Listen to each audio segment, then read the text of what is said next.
الوصفة اللي الكل مختلف على طريقة تحضيرها، لكن من ألذ الوصفات اللي ممكن نحضرها ببيوتنا وما بيختلف عليها اتنين. الأيام الجاي رح أقدم لكم وصفات متنوعة للمحشي، لكن هالفيديو مخصص لوصفتي وشو الأسرار والخطوات اللي بتتبعها لتبقى حبات الرز مفلفلة بقلب المحشي، وبنفس الوقت كل حبات المحشي محافظة على شكلها ومش مفروشة أبدا. خلونا نبلش. بالنسبة لنقر الباذنجان منطري حبة الباذنجان ومنخلي العقب الأخضر على تم الباذنجانة لحتى بس نجي ننقرها ما تنفلش حبة الباذنجان وتضل محافظة على شكلها. منبلش بنقر حروف الباذنجان ومنطلعن لبرا، وبس نوصل لأسفل منمسك الباذنجان كتير من تحت لحتى المنقارة ما تبعجها أبدا وتضل محافظة على شكلها وتضل محافظة على استوى الرز بقلبها يكون مظبوط. وهيك بنعمل زيت الطريقة لكل حبات الباذنجان.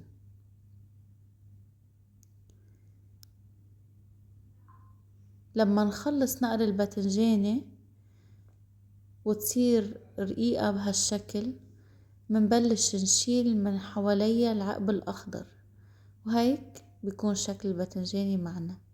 بالنسبة للكوسة بنعمل بالمنقارة دائرة على راس الكوساية ومنشيله لحتى يسهل علينا بعدين ننظف اللب من قلبها.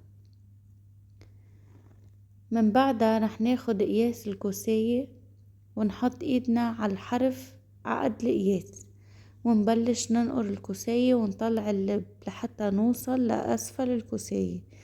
نمسكها كتير منيح من أسفل بإيدنا لحتى ما تفقع نحنا وعم ننقرها، ولحتى تضل محافظة على شكلها وتضل مرتبة، وكمان لحتى الرز يضل مفلفل بقلب الكوساية وما يتشرب مي زيادة بالشكل الموضح بالفيديو. بعدين بسكين بدنا نعمل حرف على طول الكوساية داير مدار لحتى يعطينا شكل حلو، بنفس الوقت يتشرب الرب البندورة بقلب الكوساية وقت السلق. وهيك بنكفي نفس الطريقة لنخلص كل كمية الكوسة اللي عنا. أنا عندي 2 كيلو كوسة و3/4 الكيلو باذنجان. المكونات موجودة بصندوق الوصف ورح أذكرها أثناء التحضير. بالبداية رح أغسل 3 كبايات ونص رز، بغسلهم بمية الحنفية عادي مش سخنة ومش باردة.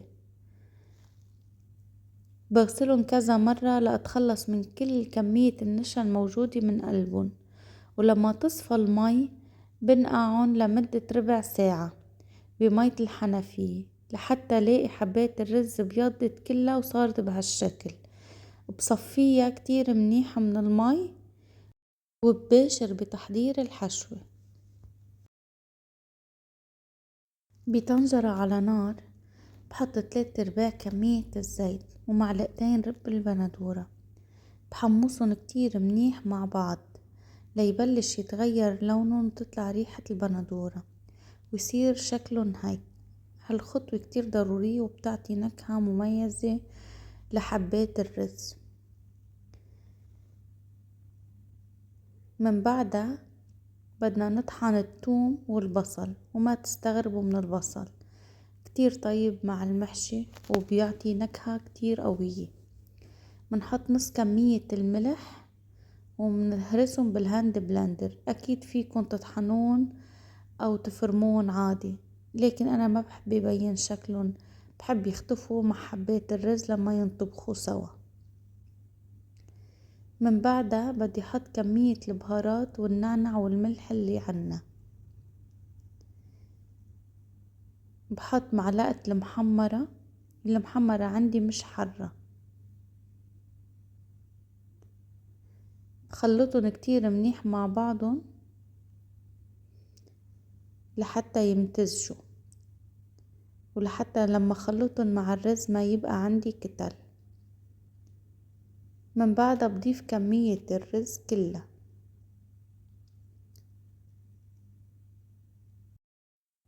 بدي ضيف معلقة من رب البندورة اللي قليناه فوق الرز، وباقي كمية الرب منخليها بقلب الطنجرة. هاي الطنجرة رح نطبخ فيها أكلة المحشي تبعنا. ونضيف كمية اللحمة اللي عنا. أنا عندي 400 جرام لحمة. بحط لهم فنجان زيت زيتون، وباقي كمية الزيت العادي اللي ضل، وفنجان سمنة. فيكن تستخدموا حيواني أو نباتي حسب النكهة اللي بتفضلوها. بعدها رح حركن كتير منيح مع بعضن ليمتزجوا، ما يضل عنا كتل أبدا، ولحتى الرز يتقلب كتير منيح مع اللحمة ويصير جاهز لنبلش بمرحلة الحشي. بالنسبة لحشي الكوسة والباذنجان، إذا بتحبوا تكون الحشوة كتيرة بقلبها ومستوية مظبوط، اتبعوا هالطريقة. بتحشوا حبات الكوسة كتير منيح وما بتضغطوها بإصبعاتكن أبدا، بتدقوها بإيدكن كتير منيح لتتأكدوا أنه الرز عبى حبة الكوساية منيح بدون ما يكون مضغوط. بهالطريقة بياخد راحته بالاستواء. أنا ما بسكر حبات الباذنجان والكوسة أبدا، وبخلي فراغ سنتي تقريبا عتم الكوساية لحتى تاخد راحتها بالاستواء، وإذا في أي رز زيادة بيطلع منها. بهالطريقة ما بتبش حبة الكوساية أبدا. إذا الرز منقوع والتم الكوسة مش مسكر ما بتطلع، وحتى لو سكرنا التم كمان تبقى الكوسة مثل ما هي. ومنكفي بنفس الطريقة لنخلص كمية الكوسة كلها. الباذنجان كمان نفس طريقة حشي الكوسة، منحشي ومندق دون ما نضغط بأصابعنا بقلب الباذنجانة. بهالطريقة بتضل الحبات مفلفلة.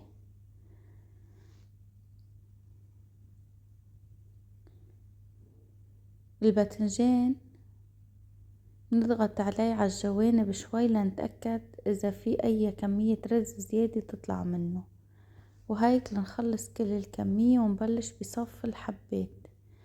أنا بصف حبات الكوسة بسفل الطنجرة وفوقن حبات الباذنجان. بهالطريقة بضمن انه الاستوى يكون مظبوط 100%. بعدها بحط معلقة ملح، معلقة نعناع، 4 معالق رب البندورة ما بتقلن ابدا. بحط عوجهم بس صحن لتضل حبات الباذنجان والكوسة مغمورة بالمي. بعدها بدي اغمرن ب3 لتورة من المي. إذا اعتزتوا أكتر ممكن تضيفوا أو أقل، ما بيأثر حسب حجم الطنجرة وشكلها. المهم المي تكون غامرتن. من بعدها بدي حطن على نار عالية لتبلش تغلي الطنجرة عنا. بس نشوفها غليت بهالشكل منسكرها لمدة 1.5 ساعة. بعد 1.5 ساعة منتأكد من استواء الكوسة والباذنجان. إذا غرزت الشوكة فيه معناتها استوى كتير منيح. من بعدها لازم نصفي المي كتير منيح من الطنجرة لحتى نقدر ننقط حبات الكوسة والباذنجان. بعدها رح نشيلن على صحن التقديم. منصففن كتير منيح بطريقة منلاقيها مناسبة حسب شكل الصحن، ولا حبة باذنجان أو كوسة مفزورة معي. ورح حط كمية صوص مناسبة. بتمنى انكم تجربوها على طريقتي وتعطوني رأيكم فيها. اذا بتعملوها بذات الطريقة او عندكم طرق مختلفة خبروني. وما تنسوا اللايك والكومنت والسبسكرايب وتفعلوا الجرس ليوصلكم كل فيديو جديد رح اعمله. باي باي.